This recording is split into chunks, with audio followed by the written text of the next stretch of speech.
उन्वान, बोंदू भूत और इसकी शरारतें।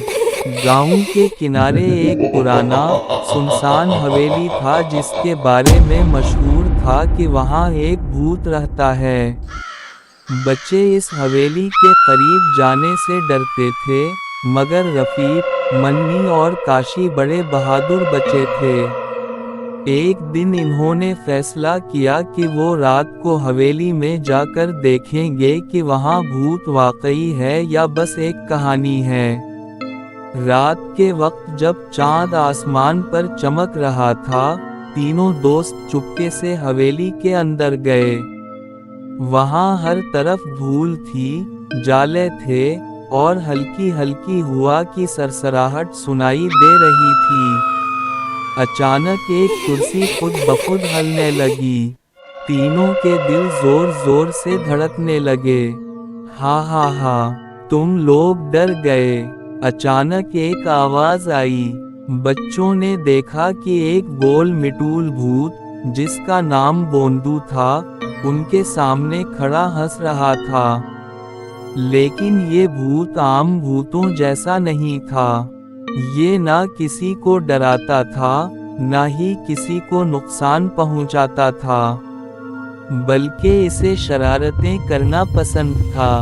मैं भूत जरूर हूँ, मगर मैं बच्चों को डराने के बजाय उनके साथ खेलता हूँ, बोंदू ने कहा। रफीक ने हिम्मत करके पूछा, तो फिर तुम लोगों को क्यों डराते हो? बोंदू ने कहकहा लगाया, मैं सिर्फ उन लोगों को डराता हूँ जो खुद दूसरों को डराते हैं। मसलन वो जो छोटे बच्चों को रात को अकेले छोड़ देते हैं या झूठ बोलकर दूसरों को डराना चाहते हैं। बच्चों ने हैरान होकर बोंदू की कहानी सुनी। बोंदू ने बताया कि वो पहले एक बहुत शरारती आदमी था, जो दूसरों से मजाक करता था। मगर एक दिन उसने वादा किया कि वो सिर्फ अच्छे काम करेगा, इसलिए वो ऐसा भूत बन गया जो बच्चों के साथ खेलता और हंसी मजाक करता है। फिर बोंदू ने बच्चों के साथ मजे मजे के खेल खेले।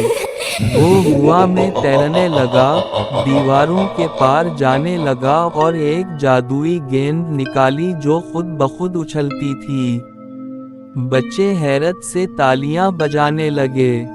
लेकिन एक शर्त है, बोंदू ने मुस्कुरा कर कहा, ये सब राज है। अगर किसी को बताओगे, तो मैं तुम्हारे बिस्तरों के नीचे छप जाऊंगा। बच्चे जोर जोर से हंसने लगे और वादा किया कि वो किसी को नहीं बताएंगे। जब सुबह हुई, तो तीनों हवेली से वापस आए। लेकिन उनकी मुस्कुराहटें और हंसी देखकर सब हैरान हो गए। क्या वाकई वहां भूत था? एक लड़के ने पूछा। रफीक ने शरारत भरी मुस्कुराहट के साथ कहा, हाँ, मगर वो भूत बहुत मजेदार था। इसके बाद, गांव में बच्चे कभी कभी हवेली के करीब खेलते और चुपके से बोंदू से मिलने चले जाते। बोंदू भी हर रात उनके लिए कोई ना कोई मजेदार शरारत तैयार रखता था। और यूं बोंदू भूत, जो पहले एक खौफनाक कहानी था, गांव के बच्चों का सबसे अच्छा दोस्त बन गया।